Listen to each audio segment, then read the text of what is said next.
So we did at least one of these another day. What was our strategy? You're going to find the area that's shaded, so what are you going to do? Triangle of the You're going to find the area of the sector, and the sector, kids, is the piece of pie. This is called a sector, a piece of pie. You're going to find the area of that, and subtract the area of the triangle, and that will give you the area of the shaded piece, which is called a circle. Okay, so I want to find the area of that sector. A couple ways we can do that. Oh wait, One way, oh yes? could you do it in like radians? Because there was one where it was like radians instead of like 42 degrees. Oh, that's so bad. Doesn't make a single bit of difference. I'll say 1.3 radians. Doesn't make a single bit of difference. Because that sector is a fraction of the whole circle. Would you agree with me? Yeah. When I had 42 degrees, what fraction of the whole circle was it? 42 3/60. Well, if it's in radians, what fraction of the circle is it? 1.32 pies, right? So 1.32 pies of this piece of pie represents 1.32 pies of the whole.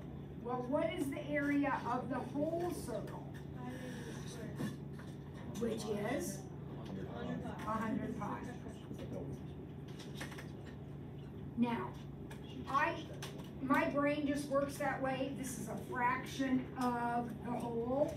You could also set up a proportion and say, okay, 100 pi is to the whole circle, and 100 pi is the whole area. So I want to know what is the area that's associated with an angle of 1.3. So the whole angle is 2 pi. And that has an area of 100 pi. 1.3 then has an area of what? So you could set up that proportion. The arithmetic's going to be the same. Let's see. That's going to be 50. So what's 50 times 1.3? I don't care that much. 65. So the area of the sector is 65. Right? Now, what's the area of the triangle? Well, the area of the triangle is 1/2 side, side, side. Just be careful, since that's a radian measure, when you type sine into your calculator, you have to be in radians. So I gotta change that. So 10.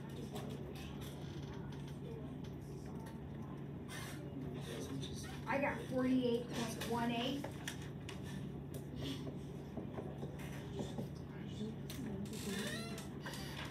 Do we have to know how to do this for the test, even though it's not the review sheet? Was it on notes or homework? Well, I thought the review sheet was on it. Because there's stuff on the review sheet that wasn't on the notes and rules, and we have to know that. Because the review Trying to sheet expose you to all kinds of problems. Yeah. Right? So I would know everything we talked about. So this is actually no, to do reverse psychology is not what it is. You never know All what right, it's for. so the answer is, oh yeah, that's right. The answer is 65 minus 48.18. This is an honors class, so let's keep that in mind. 16.82 square, whatever the units are. Square units. Sydney? So, this could be a stupid question. When I did this on the homework, to find the triangle, it was more work, but I did 1/2 base height. Does Yep. that still work? Absolutely. Okay. Absolutely, that will work. It is more work, but it's fine. It's fine. Oh, you can do side sine x divided by 2 for this one? We did it. That's how we did it. 1/2 10 sine angle. We just said be careful that angles and radians. Wondering how you got it. So when you type it in. Okay? All right, what else do we need to talk about? Yes. So we do 11A on the review sheet. Review sheet 11A. So we are told that the tangent is -3/4. We are told that we are between pi/2 and pi, which is just a fancy way of saying what? Quadrant 2. So I'm going to go ahead and draw my triangle in quadrant 2. Tangent is 3/4. Now, when I draw it, it's obvious the 4 is the piece that has to be negative, right? Yeah. Because of that location. And my job is to find sine 2x. Now, there is other stuff given there, but angle y is not part of 11a, so I'm not going to mess with the y part, because it's not part of the problem. What's the sine of 2x? This is on your sheet. The sine of 2x is? 2 sine cosine. So look at your picture. Do I know a sine and a cosine? Well, not yet. I'm going to have to find that missing side. And I'll use the Pythagorean theorem, but this is an easy one. You already know it. If you don't already know it, you're working out. Get 5. Remember, the hypotenuse is always positive. Always positive. So sine is 3/5. And cosine is -4/5. Multiply it all together. Remember that 2 is 2/1. I shouldn't have to tell you this, but that 2 is 2/1. So when you multiply, the top gets times by 2, but not the bottom. The bottom gets times by 1. So -24/25. Okay? All right, what else? Miss Monosmith. Have we done, on homework 5.5, number 4, has that been reviewed yet?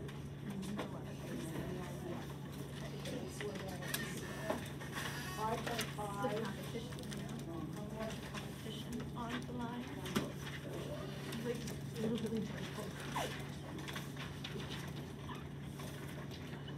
I just couldn't, like, I'm not sure. I think I did do this one. So I could do one similar to it, because I think I already did this one. So, maybe we'll find, we'll do a tangent. Maybe we'll find the tangent of, Oh, wait. You don't miss that much in class. It's like a solve ABC problem. Yeah, on 5 is just oh, I'm on the wrong one. Yeah. Oh, yeah, sorry, I was on 5.4. Which one is it? Number which one? Number 4 on the. Oh, yeah, I don't think I've done that one. And then like the 2 spaces next to each, like, next to each letter, is that for the 2 angles? Like the, Oh, is it? It makes it 2.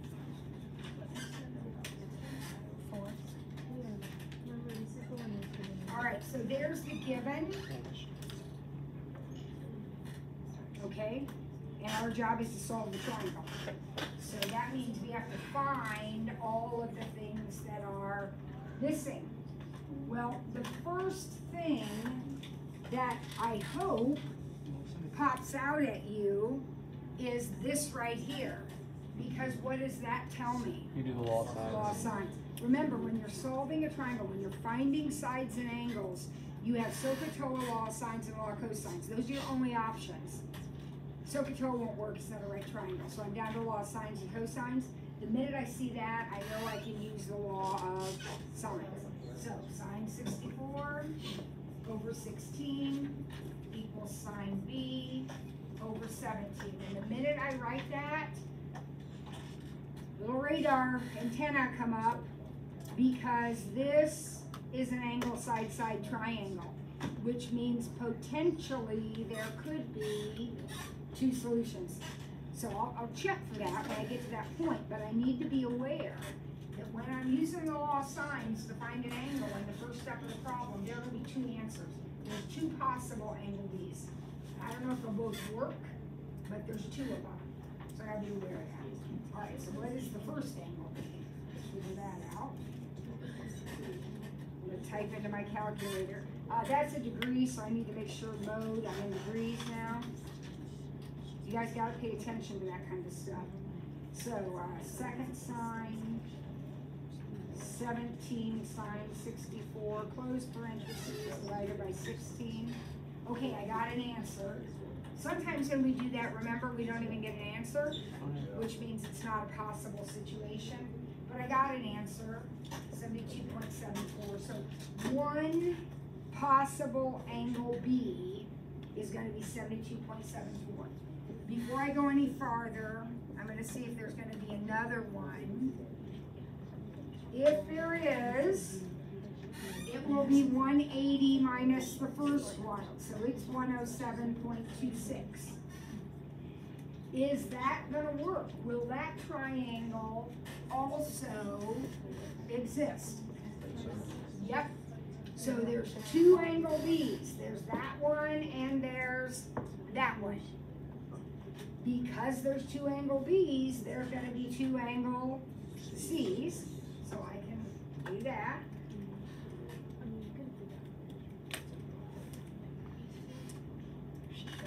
So this one's 43.26.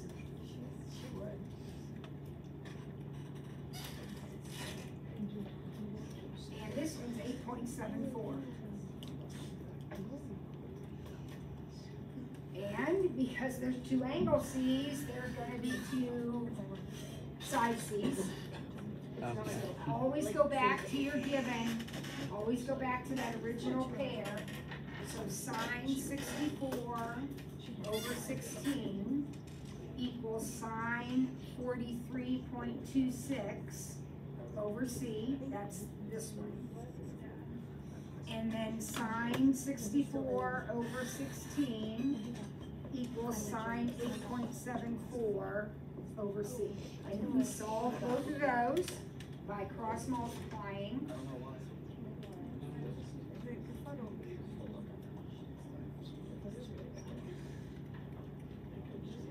No, I couldn't. And I got 12.20 for this guy. And then the other one.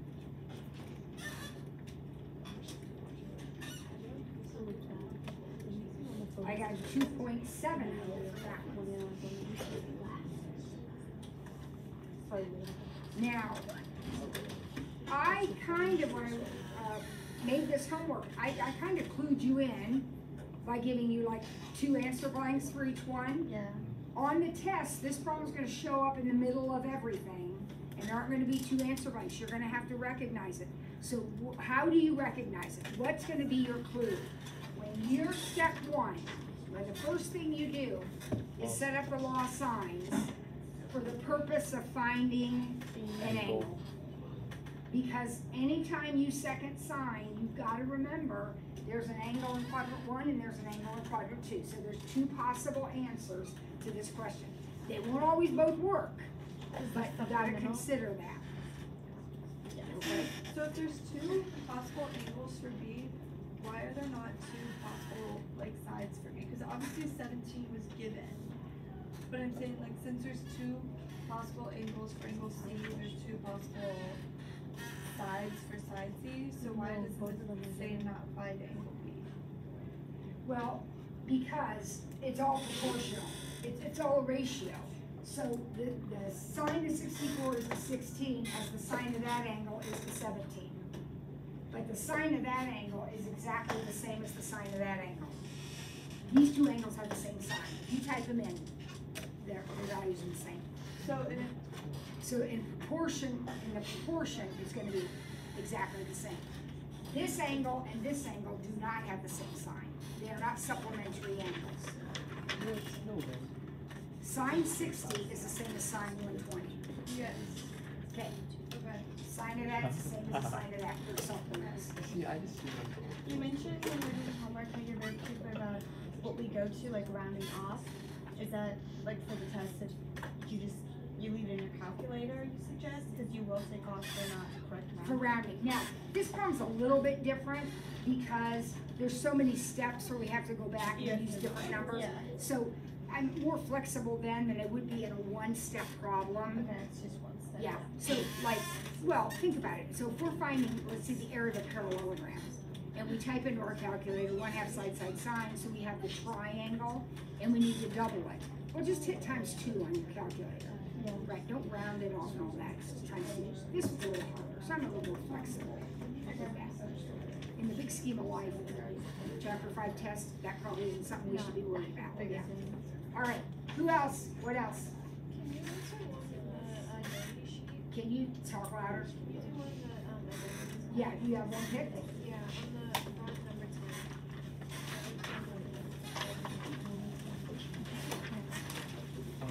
On the sheet just called, what, Christmas gift one?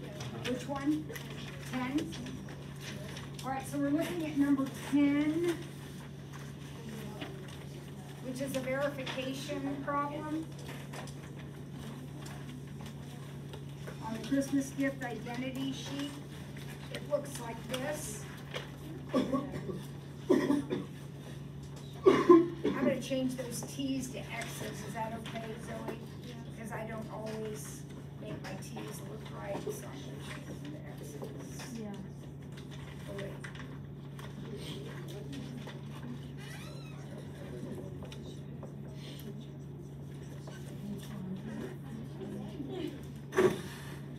Alright, so make sure I copy it right first. Okay. So it looks to me like, not much foiling to do. So, I don't know, I would probably just foil this out and see what happens, okay? I don't know what's gonna happen. So I'm gonna have 1 plus 2 tan plus tan squared plus 1 plus 2 cotan plus cotan squared. So I'm just foiling these guys out. Now, I've got my reference sheet in front of me, but I've done enough of these that I know these ones and these squares are important. There are identities that tie those together. So what do I know about 1 plus tangent squared? It's secant squared. So these two are gonna make a secant squared. Now that's bringing joy to my heart because I know I'm not allowed to FOIL this out, but if I did FOIL it out, wouldn't I have a secant squared? And what about here? That's a cosecant. That's a cosecant squared, so that's perfect. So the only thing that's kind of messing things up are these. Okay. Please don't cancel anything, they're being added, not multiplied. Okay. So what do you think maybe I should do? Change them into sines and cosines. So that one is 2 sine over cosine. And that one is 2 cosine over sine.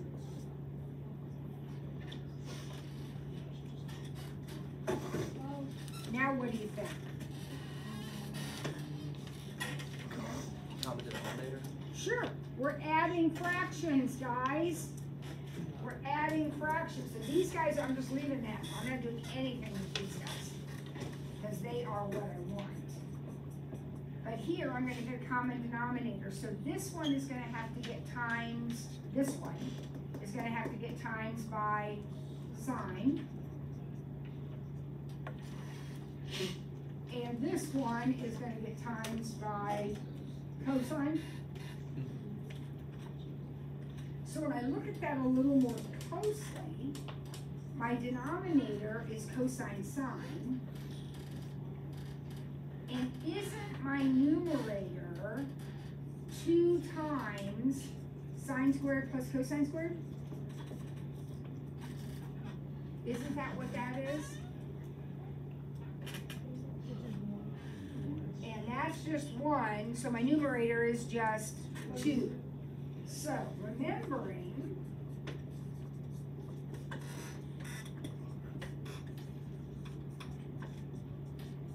that this guy right here represents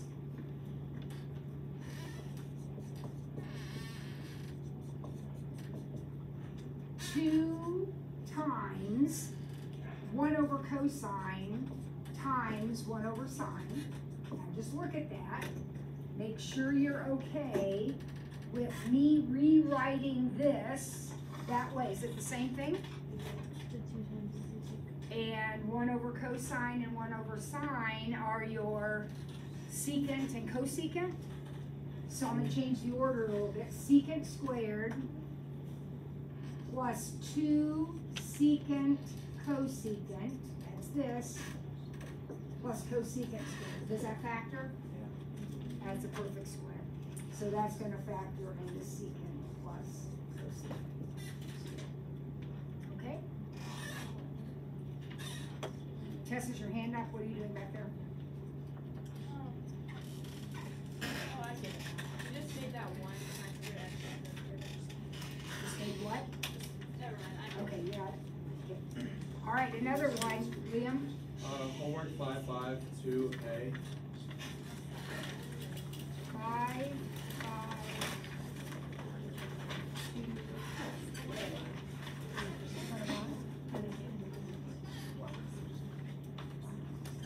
Okay.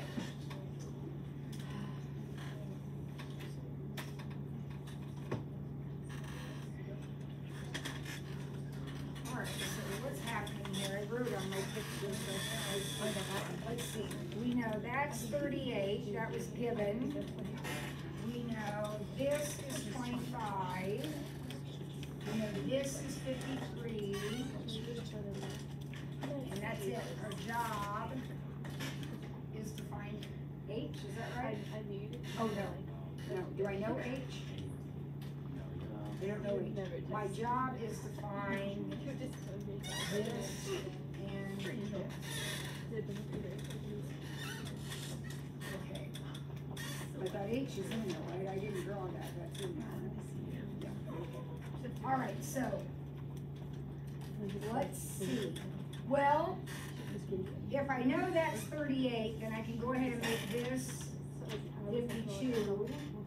And likewise, I can make this, 37, is that right? And then I know this, I'm gonna take this out for a minute. I know what this is up here, that would be what? 91. Aren't, A and B are kind of easy, aren't they? Can't I say sine 91 over 25 equals sine 52 over A? Am I missing something, or is that's okay? And then do exactly the same thing with sine 37 over B? And then, yeah, so that's gonna give me A and B, which is the first part of the question. Then the second part says, find the distance between the tornado and the road. So that's this guy right here. That's the distance between the tornado and the road. Okay, well, I've already found B and A, right? I got 19.7 for A, I'm just copying down my answers here, and 1505 for B. Is that what you got? Okay. All right. So if I know those, finding that altitude won't be too bad.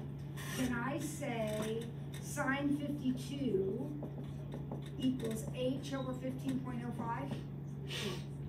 Because that's a right triangle right there. And then I know h. Okay? All right, who else? Time for one more. Miss Ackley? Yes, could you do, 12F? On Chapter 5 review. so on the review Actually, E is sheet. probably harder. So which one am I doing? E. 12B? E, as in like elephant. Oh, E, as in elephant. Finding a parallelogram. Parallelogram is sides of finding diagonals. Okay, well, you let yourself get psyched out because no, this isn't overly challenging, but we better do it. So we have a parallelogram whose sides are 15 and 24. Which one's 15? And an angle of 40. So this angle right here is 40. Want to remind you, maybe we'll need it, maybe we won't. But if that angle's 40, this one is gonna be 140. So keep that in the back of your mind, might need that. And what's our job? Find the diagonal. So there's two of them. I'll take that 140 out, and we'll find the short one first. This is gonna be the short diagonal. Now, notice we have formed a triangle. Do we know this pair? Nope. This pair? Nope. This pair? Nope. So that's gonna be a law of cosine's problem. So out here on this end is gonna go cosine 40. On this end is gonna go x squared. Not even using this part of the parallelogram, I'm looking at that triangle. So x squared is gonna equal 15 squared plus 24 squared minus 2 times 15 times 24 times cosine 40. Type all that in, take the square root. Don't forget to take the square root. Now, what about the other diagonal? Well, the other diagonal will be this one. But can't I do the same thing using my angle of 140 now? So you're gonna have, it's gonna be set up exactly like this, except that's gonna say cosine 140. You're gonna type it all in, hit square root, and then you've got your diagonals. Okay? This is just about that. So like, I think it was on number 5.6, they asked something like, when it says find the longer diagonal or the shorter diagonal, how do you know which one is longer or shorter? Yeah, I had to Google that. I feel stupid. Yeah, Okay, stop. because I thought that they were the same. There's a red segment. Okay. Here's another diagonal. But like the red looks longer. But like It is longer. No, I know, but I'm saying like when you draw it out, like Yeah, the diagonals of a parallelogram are not congruent. so Okay, how, one's gonna be long, one's gonna be short. is there like a rule of thumb for that? If you're across from a bigger angle, you're gonna be a bigger side. Oh, so it's not that it's bisecting 140, but like it's No, the Going angles through. of the diagonals of a parallelogram do not bisect no, I the know. angles. So it's like the longer. Okay, stop. This red line is across from a 140-degree angle. Okay? The blue line is across from a 40-degree angle, and the sides are the same. So you've got one triangle that looks like this, and one triangle that looks like this. Okay, that makes more sense. Yes. That makes sense. All right, I'll hand back the papers while you're I on. was looking it up too. See ya. That's just the way of saying Back at 50. In your seats at 50.